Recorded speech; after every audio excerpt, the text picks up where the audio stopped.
name is Ida Long, and I am the mother of Hannah.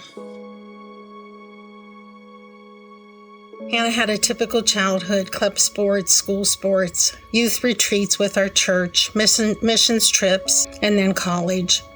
Before Hannah finished her first year, she had learned how to party. On April 19th, my daughter Hannah decided one more hit, one more time. Hannah had over a year clean and was just getting her life back. We were finally on the upward trajectory, and the call no mother ever wants to get came through. They found Hannah unresponsive. From 2012 to 2019, she was in active addiction.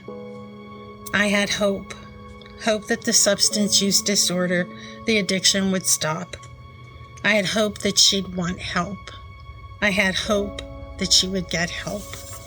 I'd heard people say, how stupid can they be to just keep going for another hit?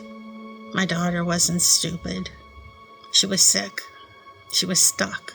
She was someone's daughter, someone's mother, someone's sister, and she didn't grow up wanting to be stuck in addiction.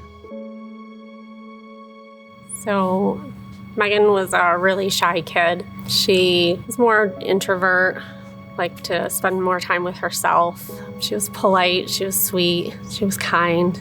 I think the biggest challenge that I faced was recognizing the signs that my child was in crisis. I knew that Megan was into addiction very deeply, and she was in danger of possibly losing her life. I'm not the same person that I was.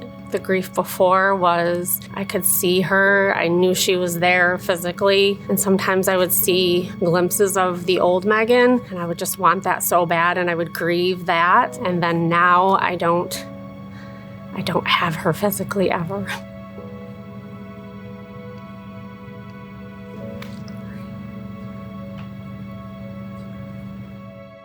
Sharice was a beautiful child. She was a happy child. She was an introvert. Growing up, she just kind of kept to herself. She was a cheerleader. She loved to dance.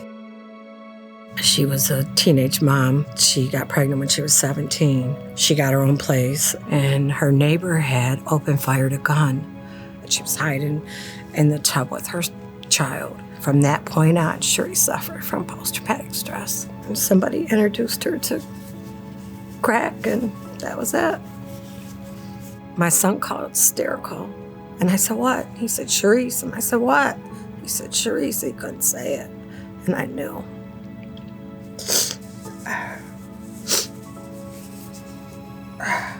One of the things that I had to struggle with was forgiveness. I had to forgive the people that I felt wronged her, because as with anyone, and you could ask pretty much all of them, they've all experienced stigma.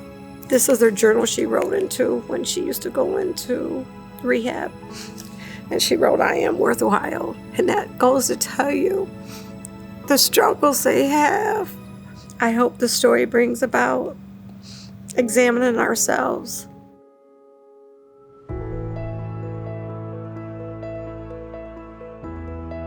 My hope now is to be a voice that can use lessons that I've learned through substance use disorder with Hannah to help educate and offer hope so that other families don't have to experience this trauma. What I'm doing now by sharing my story is my way of staying connected by helping others. The disease of substance use disorder is treatable and preventable. To have the ability to stop judging, start listening, stop insisting that they live their life the way I thought Hannah should, and stop talking about addiction every time I would see her. No expectations, no control, no shaming, just moments of love. Your lives are too valuable to be lost to addiction. Sharing Megan's story, even though she was a shy kid, she was not afraid to share her story. That's given me the strength to continue to share her story, because I saw a kid that maybe didn't have a lot of self-confidence. I watched her in a lot of rooms exude that kind of confidence that, I want to continue for her.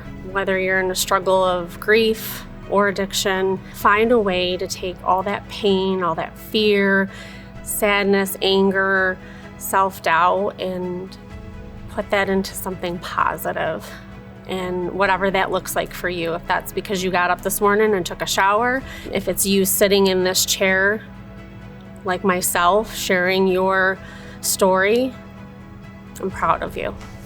I miss her a lot, and I love you lots and lots, Peanut.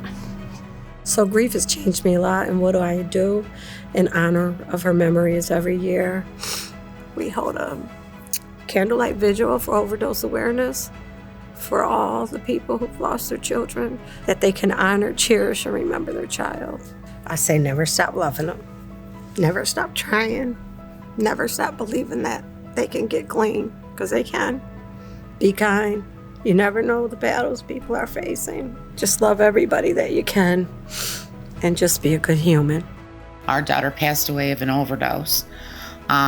We did everything that we could do, but my message is a message of hope to others, to another family, that they don't have to walk this walk that our family does. There are resources, there are real people out there that are literally walking the walk and talking the talk. There is help out there. The Center for Family Life and Recovery, best place to start. Every life matters, and as long as there's breath, there is hope for recovery.